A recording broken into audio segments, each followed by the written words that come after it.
Hey, I gotta ask you, man. What do you think about God? What is your theory on that? Whoa. You believe in Who's God? God? Do you know him?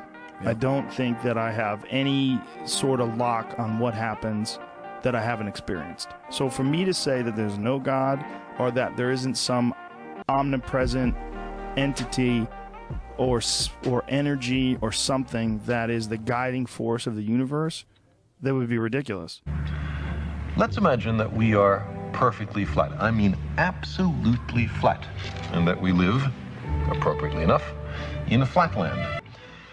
Everybody in flatland is, of course, exceptionally flat. We can go into our houses and do our flat business. That being the case, we know, us flatlanders, about left, right, and we know about forward, back, but we have never heard of up, down. Let us imagine that into flatland, hovering above it, comes a strange three-dimensional creature which, oddly enough, looks like an apple.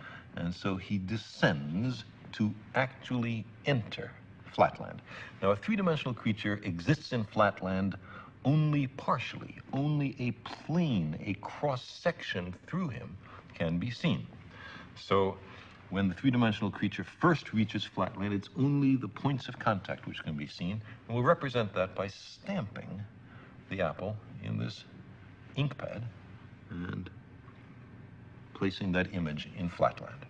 So I've got a question that's always bothered me. The Bible says there's one God, but in other parts of the Bible, God is three: Father, Son, and Spirit. How can it be both? Yeah, this is a question that has mystified people for thousands of years. And while we can't fully explain it, I think we can better understand what it is that we can't fully understand. What do you mean? Well, think of it this way. Here's a two-dimensional plane. And then here's an object with 3 dimensions that's going to pass through the 2D plane.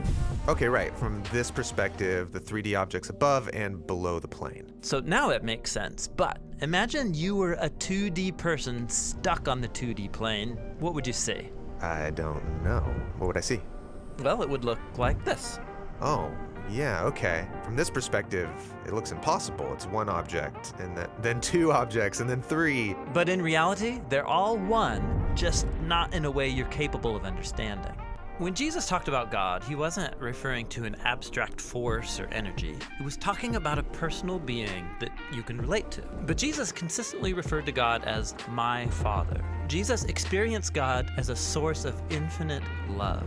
He said, "The Father has loved me since before the creation of the world." Apparently, Jesus knew the Father as an eternally others-centered, life-giving being. But this isn't just a philosophy puzzle. To describe God as a triunity is to claim that the universe is held together by an eternal community of love. Which is something that I can't really understand. But the God of the Bible isn't a being that you understand. The point is to know and be known by this God so that we can participate in his love. Love isn't something we invented. It's observable, powerful. It has to mean something. Love has meaning, yes. Social utility, social bonding, child rearing. We love people who have died. Where's the social utility in that? None. Maybe it means something more, something we can't yet understand. Maybe it's some evidence, some artifact of a higher dimension that we can't consciously perceive. Love is the one thing we're capable of perceiving that transcends dimensions of time and space. All of this is one little girl's bedroom, every moment. It's infinitely complex. They have access to infinite time and space, but they're not bound by anything. They can't find a specific place in time. They can't communicate. That's why I'm here. I'm gonna find a way to tell Murph, just like I found this moment. How, Cooper? Love, Tars, love.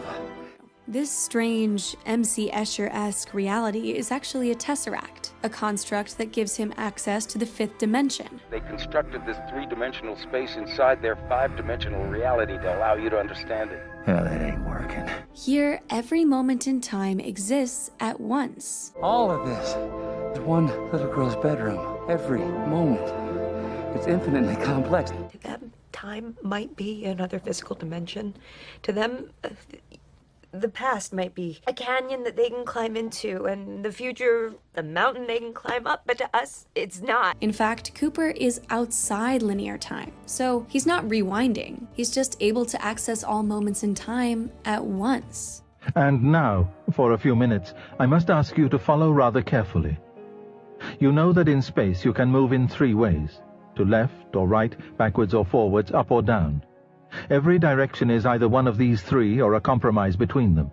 They are called the 3 dimensions. Now notice this. If you are using only 1 dimension, you could draw only a straight line. If you are using 2, you could draw a figure, say a square. And a square is made up of 4 straight lines. Now a step further. If you have 3 dimensions, you can then build what we call a solid body, say a cube, a thing like a dice or a lump of sugar. And a cube is made up of 6 squares. Do you see the point? In other words, as you advance to more real and more complicated levels, you do not leave behind you the things you found on the simpler levels. You still have them, but combined in new ways, in ways you could not imagine if you knew only the simpler levels. Now, the Christian account of God involves just the same principle. The human level is a simple and rather empty level. On the human level, one person is one being, and any 2 persons are 2 separate beings. Just as, in 2 dimensions, say on a flat sheet of paper, 1 square is 1 figure, and any 2 squares are 2 separate figures. On the divine level, you still find personalities, but up there you find them combined in new ways which we, who do not live on that level, cannot imagine. In God's dimension, so to speak, you find a being who is 3 persons while remaining 1 being, just as a cube is 6 squares while remaining 1 cube. Of course, we cannot fully conceive a being like that. Just as, if we were so made that we perceived only 2 dimensions in space, we could never properly imagine a cube. But we can get a sort of faint notion of it. And when we do, we are then, for the first time in our lives, getting some positive idea, however faint, of something super-personal, something more than a person. It is something we could never have guessed, and yet, once we have been told, one almost feels one ought to have been able to guess it, because it fits in so well with all the things we know already.